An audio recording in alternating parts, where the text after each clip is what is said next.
A lot on your plate there in the new Lodge estate with the teenagers and the differing problems that they face. Just give us an idea of the kind of work you've been doing day in, day out in the months running up to this, when this wasn't necessarily going to be in the headlines.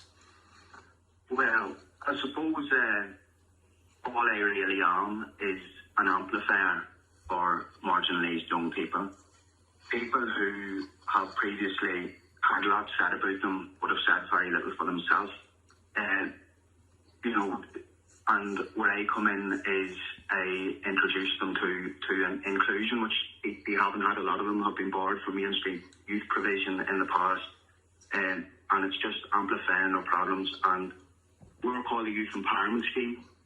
We are an empowerment project, and empowerment is to encourage responsibility for their decision-making process. And I focus on the young people taking responsibility for their decision-making.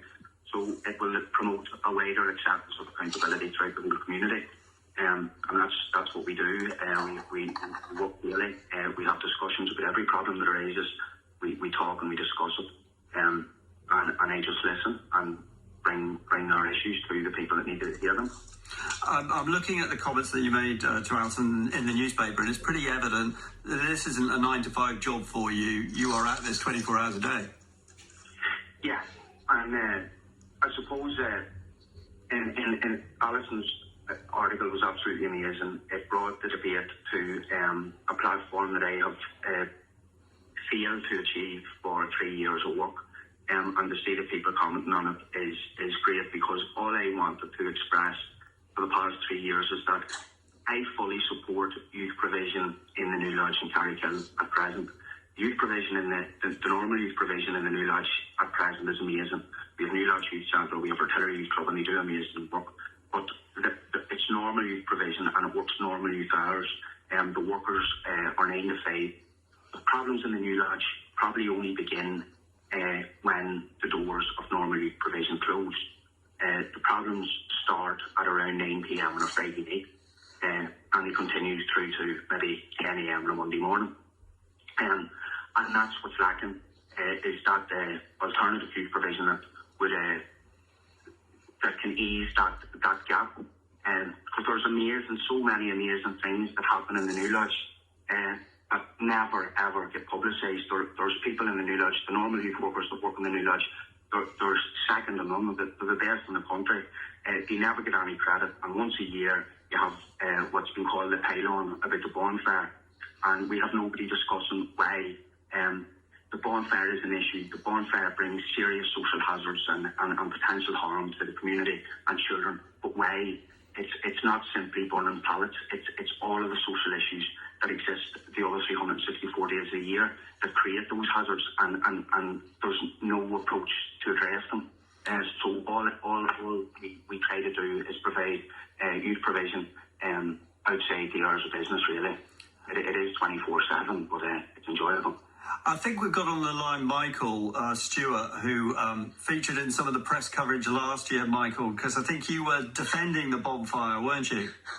Yeah. So you were pictured, I think, sat up amidst all the pallets, trying to make sure that no one took them down. Why did you feel so strongly that you had to defend what you collected there last year?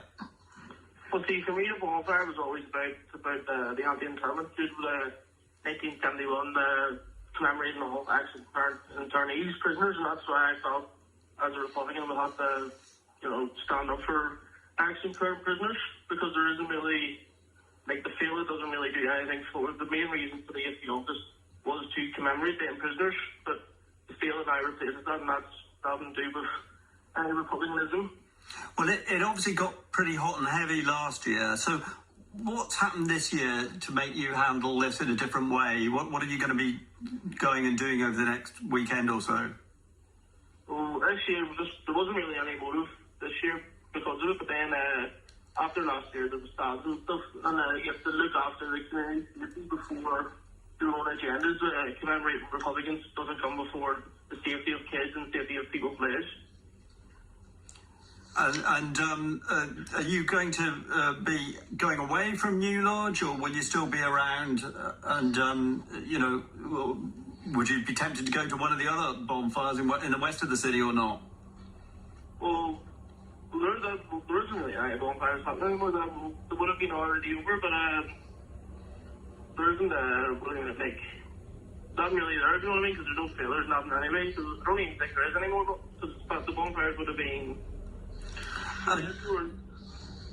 Well, thanks very much, Michael. And Tarlach, I mean, this has been a difficult year for teenagers everywhere in terms of the lockdown, but you've given the local teenagers there in New Lodge maybe other things to be thinking about.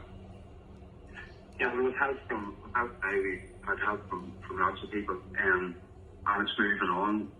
Trips and residentials, that's what we love, and we will participate, we'll engage in anything. The days of just basically calling them feral and boots and scum and derogatory commentary, they're over. I think the kids have played a blinder this year. The decision they took on behalf of the community, and they wore it, had very, very little to do with it.